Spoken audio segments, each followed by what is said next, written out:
Welcome to Canada's most irreverent talk show. This is the Andrew Lawton Show, brought to you by True North.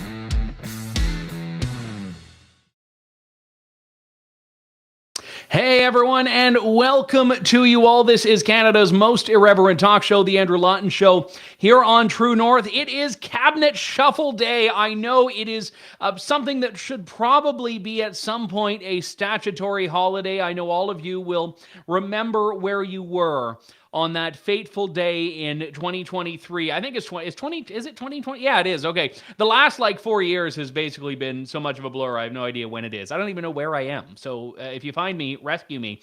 But this is all going to be a day that will go down in the ages. You'll remember where you were when you learned that Marco Mendicino was out of cabinet. Not just him, also a few others, David Lametti and Omar Alghabra, Mona Fortier, who one time was, if you can believe this, and if I can do it with a straight face, the Minister for Middle Class Prosperity, who never at any point during her tenure as Minister of Middle Class Prosperity thought it would be suitable to learn what the definition of middle class was. She gave that great answer where it was like, well, people in the middle class know what it means, and that's what matters. So she's gone, as is the Minister of Middle Class Prosperity. That was like a relic that we went and did away with 2 or 3 shuffles ago now. This has been Justin Trudeau's biggest shuffle yet.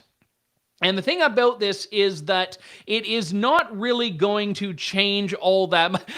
My colleague Phil has just reminded me that we got rid of middle class prosperity, but we got Minister of Citizen Services. So if you are a citizen in need of servicing, there's now a minister for you, whatever the Minister of Citizen Services is going to do. Shouldn't all government be like a Ministry of Citizen Service? I guess that's the whole point here, but it's supposed to be anyway. But we are going to talk a little bit about the cabinet changes we saw today, but I want to focus on the bigger picture, which is that it's easy to look at the list of ministers and say, oh, well, Bill Blair went to defense, and this guy went to emergency preparedness, and Anita Anand went from defense to Treasury Board, and all of these things, but it's less easy to look at this and say that none of it really matters, that this is not actually an issue that will change anything materially about the function or lack of functionality in this government. Now, what was interesting here is that it wasn't just about the shuffling of the deck chairs on the Titanic, so to speak. There were some pretty key promotions, some rookies. It's now a backbencher, Arif Virani, that went up to be the Minister of Justice, and then you had some pretty senior people who have been Trudeau loyalists for their time in cabinet that are now finding themselves relegated to the backbenches. And some of those did the whole face-saving exercise yesterday of saying, oh, it's because I'm not running again. That was Omar Alghabra's line. But some of them have not actually said whether they're running again. So Marco Mendicino, assuming he manages to find his way back to his office, which I think is a stroke of luck every day if he does, he hasn't actually done the whole I'm not running again thing. He just gave this statement this morning in which he talked about how grateful he was and how proud he was and how great Justin Trudeau is and how he did so much good stuff in cabinet. And there we have the letter there. If you haven't read through it all and you can't see it and you can't read it, don't worry, neither can Marco. But the thing about it that I would point out is that it's like the guy was fired and he's somehow been head-faked into writing this letter about just how great it was and how honored he was and all of that, when he was the biggest embarrassment in the Trudeau cabinet, who had to wear the Emergencies Act, the firearms file, Paul Bernardo, the Nova Scotia shooting, all of these things.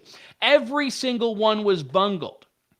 And he was the guy at the helm. I was convinced he was going to be the fall guy for the Emergencies Act, but unfortunately, Justin Trudeau managed to hoodwink the media and many Canadians into being A-okay with the Emergencies Act, so they didn't actually need a fall guy. But Marco Mendicino has finally left, as has David Lametti, the guy who, as I mentioned yesterday, believes that the mentally ill should be given the ability to kill themselves with the state's assistance.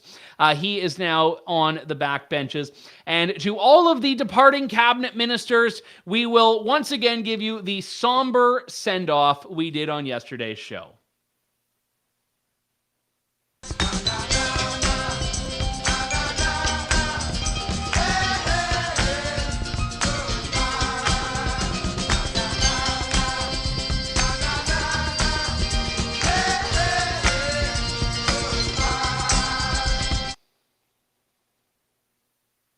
Last time I added a repeat afterwards by singing along, and I believe our numbers tanked the longer I sang. So this time I'll just let you hear the original version there. I want to give a little bit of an honest take on this. So I'll let you hear in Trudeau's own words how he rationalizes why he fired the people he fired. And again, it's odd. He doesn't even mention their names. Can you explain your decision to fire Marco Mendicino, Monteforte, and David Lametti and remove them entirely from your cabinet? I want to thank everyone who has served this country and this cabinet so well over the past number of years. This is a moment where putting forward the strongest possible team with fresh energy and a range of skills that are going to be able to continue the really important work of showing Canadians the positive and ambitious vision for the future that we're so committed to and that I know Canadians need and deserve. I'm really excited about the work we're doing, and quite frankly, we have a huge team in caucus and across the country working really hard to deliver for Canadians in all sorts of great ways. So the question was, why did you get rid of these three people? The answer is a drink, water, juice bottle, box, drink. Oh, no, sorry, that was a different answer. I sometimes get the meandering answers mixed up.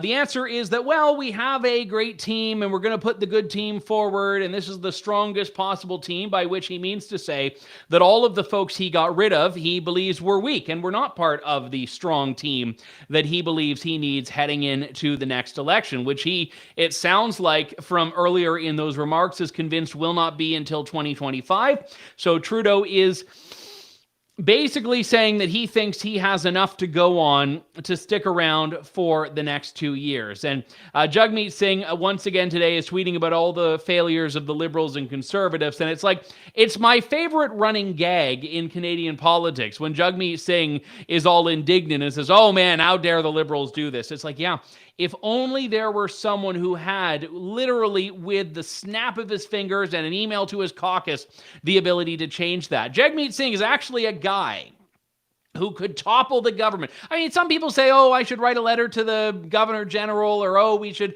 call an election and maybe Canadians will oust him. Like, Jagmeet Singh could actually single-handedly take down the Liberal government, at least single-handedly insofar as his ability to lead his party, which I think he probably could do. And he's like, just doesn't know that or refuses to accept it because he knows that he has his last kick of the can in the next election and then he will be done. So what do we have as far as highlights go in this new cabinet? Well, we have the new fisheries minister, Diane Laboutier, who has decided to welcome in the job with a brilliant and incisive analysis of the role of fishing and fisheries in Canada. I can tell you that I like fish. Yeah. Well, if that is the position that our fisheries minister had, to be honest, actually, I don't want a fisheries minister who likes fish, unless she means to eat them, because like the animal rights fisheries minister who likes fish, I mean, that seems to be antithetical to what fishing is all about. But that was her brilliant observation on the way in, that she likes fish. Well, good, because, you know, if you had said, you like taxes, you might have to be stuck in national revenue where you were before. And then we have Yara Sachs. Now, Yara Sachs, a backbench member of Parliament from the Greater Toronto area, that is now the Minister of Mental Health and Addictions. The Minister of Mental Health and Addictions. Now, I don't know a lot about Yara Sachs. In fact, I basically know one thing about her, which is the one thing that comes to mind when I hear her name. And this is a little bit of a reminder of what that thing is. How many guns need to be seized? How much vitriol do we have to see of honk honk, which is an acronym for Hail Hitler, do we need to see by these protesters on social media? Yes, the minister responsible for the mental health file in Canada who believes that honking your horn is synonymous with a proclamation for Hitler. Honk honk equals Heil Hitler, says Yara Sachs with a straight face. She is now responsible for the mental health file, which is actually a very important file to me. And I hope that she manages to come up with a greater hit that is more substantive for the sake of those struggling with mental illness in this country. We have a few other changes here. I mean, you look at Pablo Rodriguez, the guy who I was talking about this yesterday, has just done such a bang-up job on the heritage file that now he's decided he wants to serve in the transport file. So Pablo Rodriguez is going to be taking over as Minister of Transport. Like, I can only fear that the next time you take an Air Canada flight from, I don't know, wherever, Toronto to Hong Kong or something, the only options on the in-flight entertainment menu will be diverse and or Canadian content. So you'll have to watch like Bon Cop, Bad Cop in English and French 2 or 3 times before you get to your destination, because that's going to be the only option you have with the Pablo Rodriguez approach, the heritage turned transportation approach to government. And then you look at the people who are staying still. People like Steven Guilbeault remains as environment minister. People like Wilkinson adds environment to natural resources. But basically, there's some continuity there. Patty Hajdu, who did, again, just such a phenomenal job as the health minister, who said border closures were racist before closing the borders. She is remaining in Indigenous Services. Chrystia Freeland in Finance, Melanie Joly in Foreign Affairs, Francois-Philippe Champagne in Innovation, and of course, Justin Trudeau remaining at the top. Justin Trudeau remaining as the Prime Minister, the First Minister of his cabinet, which strikes me as though there won't be much of a change in focus at all. Such was Pierre Poilievre's approach on this. He gave a bit of a response after Trudeau unveiled his cabinet. Here's a snippet of that. You know, it's funny. Justin Trudeau has fired a lot of ministers today, admitted his government is broken. But the ones he didn't fire the Minister of Inflation, Chrystia Freeland, who weeks after saying government deficits drive inflation, decided to introduce $60 billion more in government deficits. He didn't fire the Minister of the Carbon Tax, Steven Guilbeault, who wants to hit people with another 61 cents a litre. And he did not fire the one minister who is most responsible, the one minister who has presided over the record increase in costs, the doubling of housing prices, the growing crime and chaos in our street, the doubling of housing costs so that nobody can afford a place to live. That minister is the Prime Minister, and he needs to be fired and replaced with a new common sense conservative Prime Minister. And that Prime Minister will be me. So, yes, the point of this is that there may be some big changes. We may see some big promotions. There may be a lot to extrapolate about why certain people got the boot, why the Marco Mendicinos and the Omar Alghabras and the David Lamettis are out. But at the end of the day, the most prominent people in this cabinet remain in place. Justin Trudeau remains in place. And it stands to reason that Justin Trudeau's agenda will remain in place with no real sense that anything is going to change there. Aaron Wudrick joins us now. He is the guru on all things domestic policy at the Macdonald-Laurier Institute. Now, that's not actually how it's listed on his resume, at least not last time I checked. Aaron, good to talk to you as always. Thanks for coming on today. Always great to be here, Andrew. I mean, look, you've been around politics for a while. You know the game here. What are the reasons for a shuffle of this magnitude? Well, you know, especially what I call late stage government, any government that's getting into second term or later, you know, they need to put on a fresh face just because people are kind of getting sick and tired of them. They want to present themselves as being able to, you know, reform themselves, right? When the public, you saw polls today, there's a huge appetite for change, right? And this happens, you know, to every government after a certain amount of time, although I'd argue this government's certainly speeding up the process more than other ones do. So by presenting new people in cabinet, you can sort of at least superficially make the argument that, you know what, we're technically a new government. We have different people in charge. But as I think, Pierre Poilievre just pointed out, really in our system of government, it's the prime minister that matters. People associate the prime minister. He makes all the calls at the end of the day. He's the one who picks all of the cabinet, hand picks them. So unless the prime minister is actually being changed, it's really hard to make the case that you've got a completely new government. Yeah, and you're right when you talk about the longevity of a government. I mean, Stephen Harper ran into this when he was running in 2015. When you've been there for, at that time, 9 years, you don't really have much of an excuse for not having done something. I mean, theoretically, you may be responding to a new challenge that's popped up, and Harper had the refugee crisis, national security, stuff like that. But it's a lot easier to be in opposition when you can look at the government and say they're doing this wrong, this wrong, this wrong, this wrong. When you're a guy like now Justin Trudeau, who's been there for 8 years, potentially 10 years by the time the next election rolls around, it's very difficult for him to convincingly tell people he's going to do something when he's had, at that point, a decade in which he could have and should have done whatever that thing is. Sure. And look, part of politics is just gravity. Right. I mean, you're there for a long time. You pile up a lot of baggage. And I've been a big critic of many things this government's done. But part of it is sort of the death of a thousand cuts. Right. It just builds up over time. And so governments, they see cabinet shuffles as a way to try and, again, I say superficially because, frankly, I don't think they matter very much. I mean, I was remarking to someone that, can anybody point to me historically a cabinet shuffle that really changed the game, that had a government that was tired and unpopular, and they shuffled some ministers and suddenly their fortunes reverse? I mean, it just doesn't happen. And part of that is because, folks like you and me and folks tuning in, we're the weirdos. We pay a lot of attention to politics. A lot of Canadians don't. They got busy lives. They could not pick out any of these people out of a police lineup, maybe Chrystia Freeland. But the vast majority of these people, they just don't know who they are. And so I don't think it really helps Justin Trudeau's fortunes when he changes them. Yeah, and I would say generally are probably better off not needing to know, because the more you learn about politics, the less sane and less convivial you are, in my experience on these things. So I'll ask then about it in a bit of a different approach, because, we may see at some point in the next couple of weeks mandate letters for these ministers, but are we expecting anything resembling a change in policy to go along with this? Because if we are just, changing around the faces, but you're actually making no change to your overall agenda, it's really not that convincing a fresh face, as you had put it earlier. Yeah, I mean, I think what's more important is going to be mandate letters, because that signals what the prime minister wants. And at the end of the day, especially under this prime minister, and I would argue under Stephen Harper as well, ministers are only going to be as effective as their boss lets them be. Mm-hmm. And so, it doesn't really matter how great you are. If Justin Trudeau puts you in a box and says you can only do these two things, you're kind of limited in what you're able to do.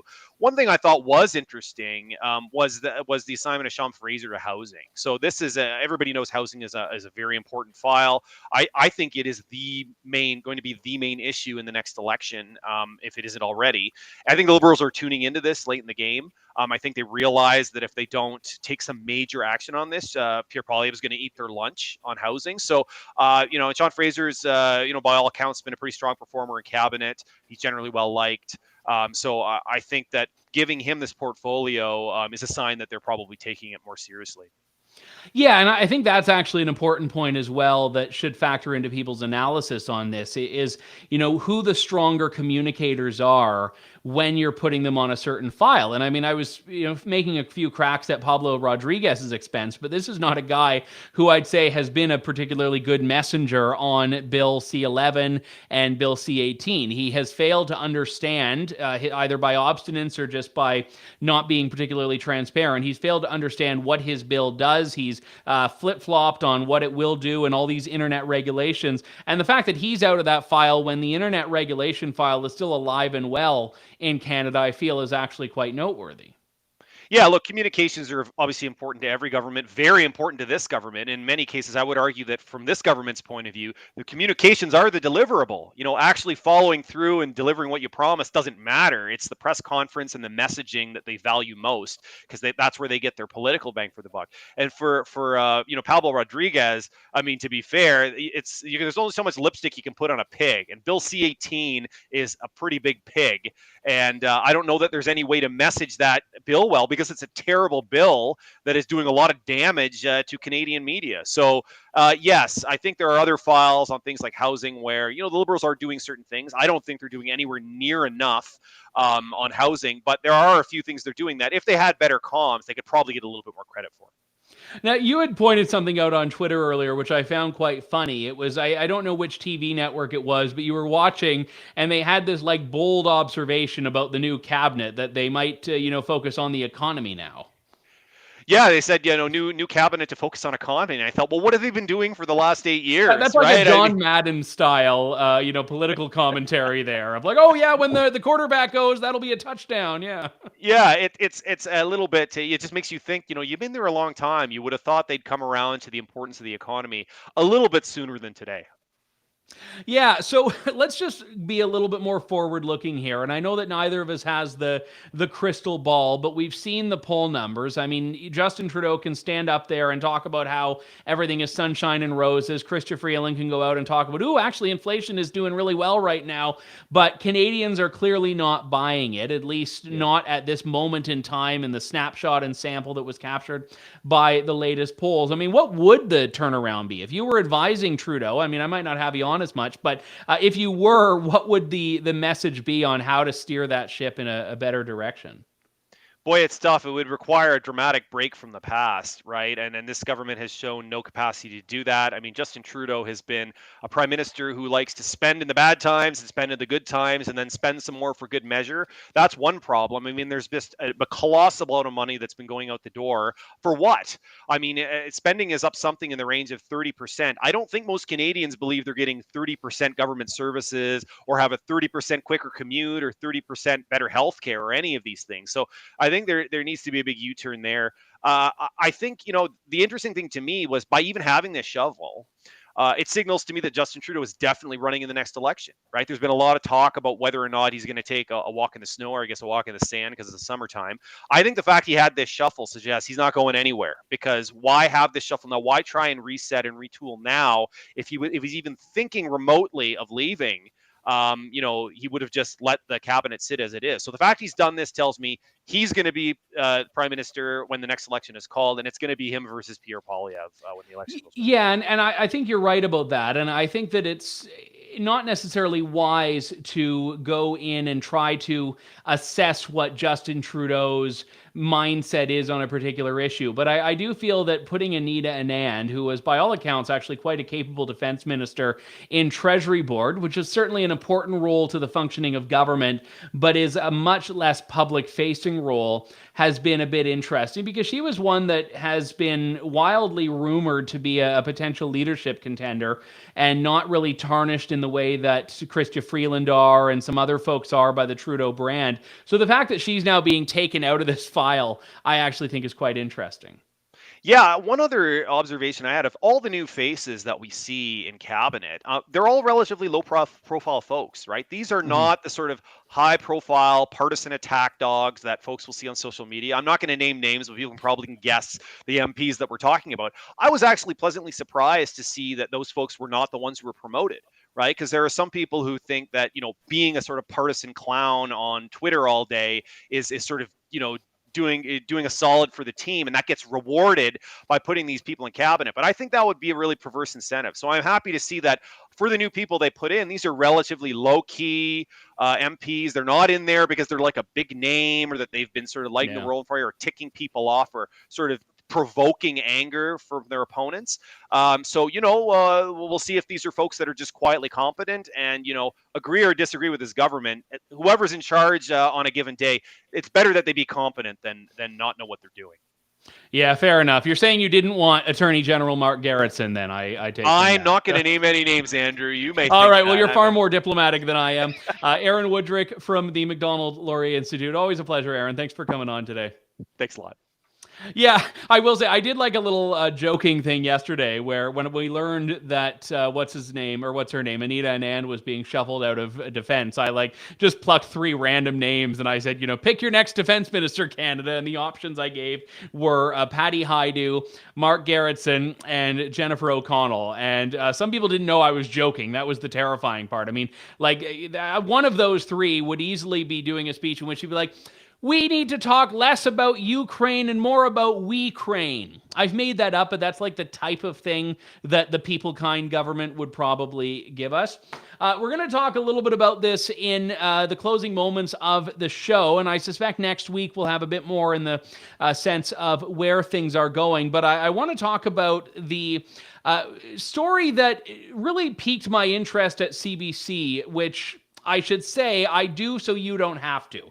I read CBC so that you don't have to, and I just deliver you stuff that I feel might rise to the level of being relevant, or at least relevant in the sense of being fodder for why the pledges to defund the CBC are increasingly compelling.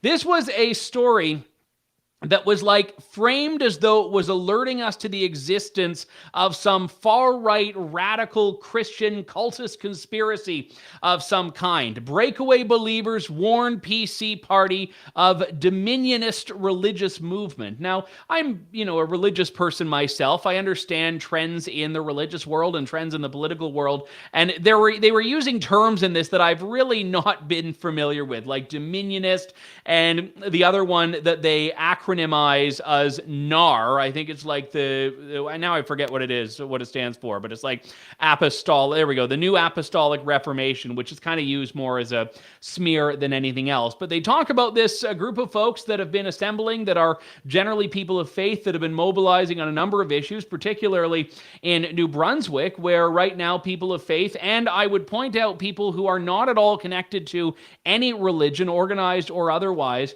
have been speaking up in support of parents' rights and in support of the New Brunswick government's defense of parental rights in school. And there was a photo that I thought was quite lovely from the Canadian Prophetic Council, which is one of the groups that has attracted the ire of CBC, reenacting in front of the Lieutenant Governor's residence in Charlottetown, this famous photo that you may recall from 1864 in the lead up to Confederation. And Justin Trudeau should be very happy, because unlike the original, we've got gender balance in this. We've got women represented, unlike those old sexist, misogynist, white supremacist, homophobe, neo-Nazi fathers of Confederation that Canada had. These ones are gender balanced and ethnically diverse. So you'd think that would make Justin Trudeau and CBC happy. But nevertheless, they are not. And they've actually found a few religious dissidents to cast aspersions on this group and its motivations, saying they want to make a Canada that's unsafe for marginalized communities, which, if you look at what they're doing, is actually nowhere near what they're doing. But I wanted to get to the bottom of this. Faytene Grasseschi joins us. She is a fantastic television host and also the founder of a group that is very much name-checked in this, that is For My Canada. And I've had the great privilege of being on Faytene's show, and it's lovely to have her back here as well. Faytene, good to talk to you. Thanks for coming on today. Hey, Andrew. Always a pleasure to chat with you. So just for context here, what is For My Canada and what is the Canadian Prophetic Council? Because a lot of people, I think, have only heard of these for the first time through the CBC lens, which is through the CBC lens.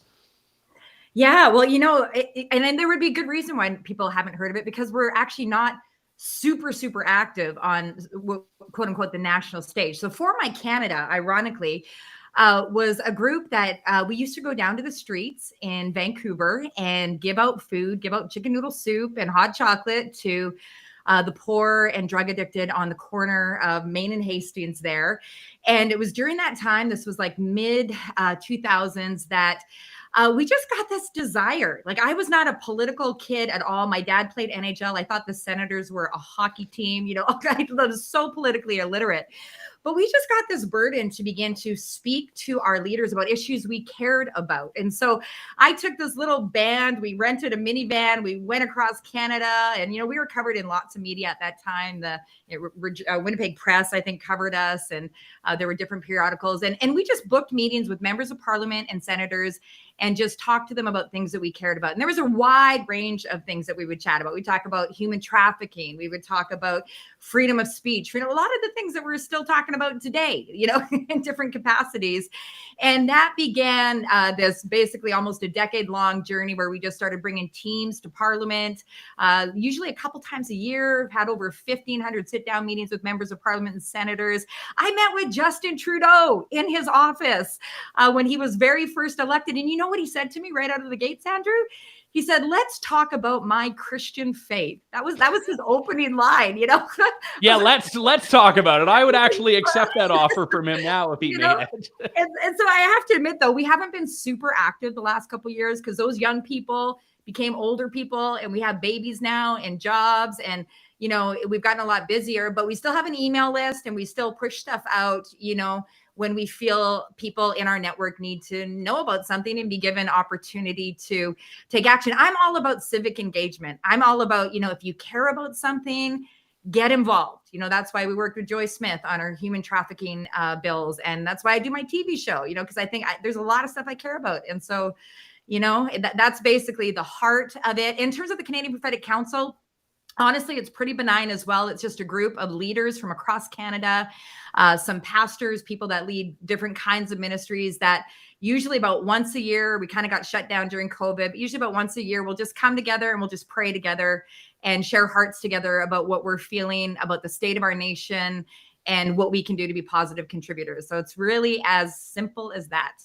Yeah, and it's funny, and I don't mean this to besmirch any of the work that you're doing, because I think it's wonderful, but this doesn't come up on any of the discussions that I have as, being these like really top, really hyperactive and hyper-influential political groups, because by your own definition, that's not really what you've strived to be. But the way CBC talks about it, it's that, it's you and a few evil, scary Christians just like pulling the strings on the political system from behind the scenes. And I mean, it's like if you guys were running the show, we wouldn't be in the problems we're in right now as a country. Well, who knows, But, yeah, you're absolutely right. And like I said a few moments ago, I'm just all about civic engagement. So when I see something that's happening, and here I live in New Brunswick, we actually moved here. We were part of the COVID exodus out of Ontario, and, New Brunswick has had a real surge of people actually from Ontario and other parts of the nation. And so we're here just raising our family. We moved here for community. And, and then Premier Higgs, he sticks his neck out on this amendment to 713 saying, hey, we want to ensure that things aren't being hidden from parents in terms of, what's happening with their kids at school, in terms of their sexual health journey, right? And so, I was talking. Uh-oh. We lost Faytene. See, this is what happens when you get Bill C-11, is that anytime something like this comes up, people all get suspicious that Justin Trudeau might be mucking around in the engine room. We'll get Faytene back on the show in just a moment here.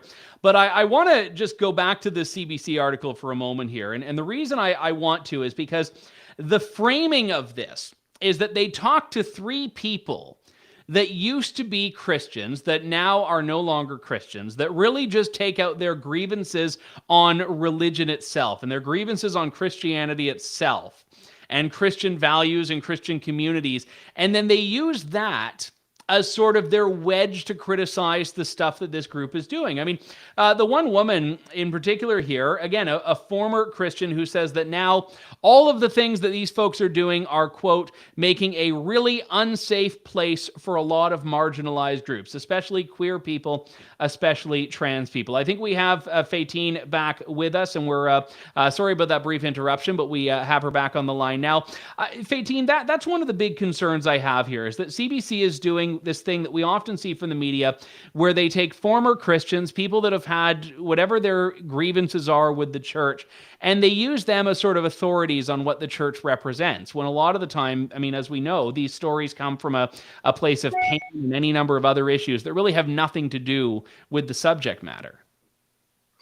Yeah, and my heart goes out to anyone that's been hurt by anyone, and just to say that I'm not exactly sure what's happened with each of the individuals that were interviewed. One of the individuals did go to the same church that I went to. I'm not exactly sure all the stuff that might have happened there. I wasn't directly involved. I did, try to love on her in different ways that I could, but we were just really faint acquaintances, really, like I would see her on a Sunday or whatever. But I think we should all do whatever we can to make peace, right? Like the Bible does say that. Blessed are the peacemakers. And so I encourage people to pursue those that have been broken and hurt in whatever way they have. But that's not what we're talking about here. Like what we're talking about here with the current situation is in New Brunswick is that parents have a concern It's a legitimate concern. Our parents actually have an appreciation, a legitimate appreciation, and that's an appreciation for what Premier Higgs is doing. And they're seeing him getting beat up in the media, cabinet ministers falling off, the shakeup call for the leadership review.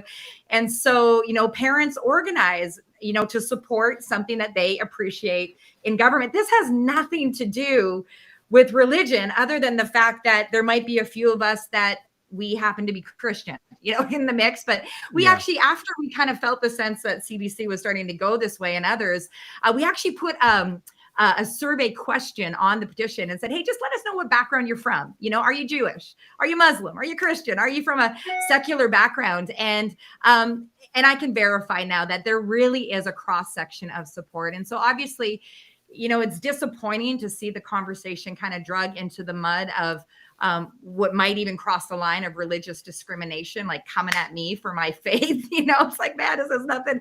What happened with these people really has nothing to do with me, though my heart goes out to them.